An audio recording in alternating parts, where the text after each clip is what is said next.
Yo mga kabusing, tuluyan na talagang initsyapuiran nitong si Tank Davis, ang upper ng kampo ni Manny Pacquiao. Isa nga po itong si Davis na dream fight ni Manny Pacquiao.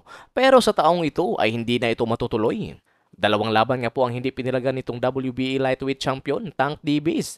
Dahil hindi nga po nito sinunod ang utos ng WBA na mag-rematch sila ni Lamont Rhodes. Bagkus ang pinalagan nito ang nasa cruiserweight lumalaban.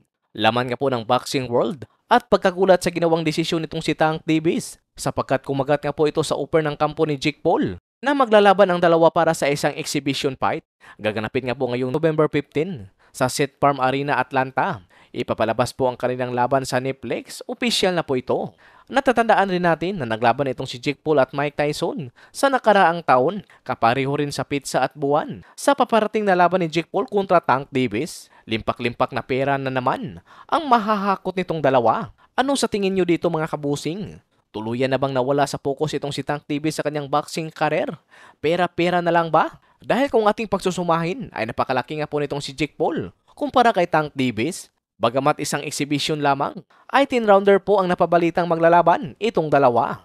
Sino ba naman ang tatanggi kung inupiran itong si Davis ng malaking halaga? Mas malaki pa sa ibang offer sa kanya. Una nga pong napabalita na maglalaban itong si Jake Paul at Anthony Joshua. Pero hindi nga po umusad ang naging usapan ng dalawang kampo dahil sa network issue. Saad nga po sa article ng Boxing News 24/7. Matapos mag-collapse ang negosasyon nitong kampo ni Jake Paul at Anthony Joshua, ay napunta nga po itong si Jake Paul sa kanyang backup plan. At ito nga po ang exhibition fight ni Tank Davis. Sa labang ito ay talagang entertainment lamang.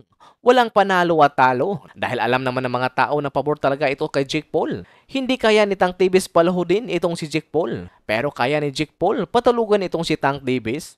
Saan nga po ni Tim Bradley na delikado si Tank Davis sa labang ito. Bagamat isa lamang itong exhibition. Hindi lamang sa timbang ang problema ni Davis, pati na rin ang reach advantage. Dahil kung gagamitin daw ni Jake Paul ang kanyang reach advantage sa laban, ay talagang mahihirapan itong si Davis pasukin ang depensa nitong si Paul. Kung nahihirapan man daw si Davis sa laban nito kontra Barrios na may tangkad lamang na 6-footer, ano na kaya kay Jake Paul na may tangkad itong 6'1"?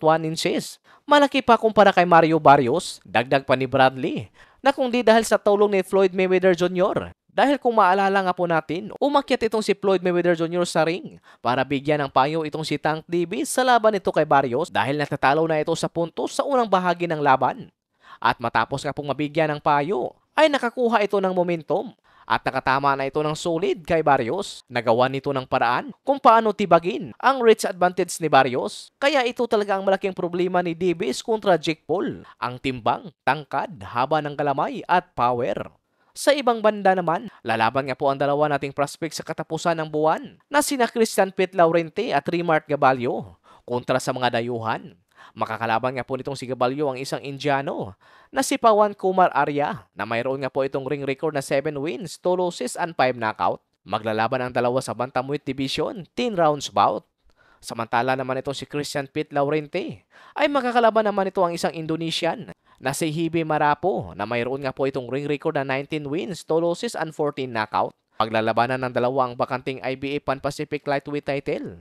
Ngayong August 31 na po ito, araw ng linggo. Gaganapin ang boxing event sa Binyo 88 General Santos City.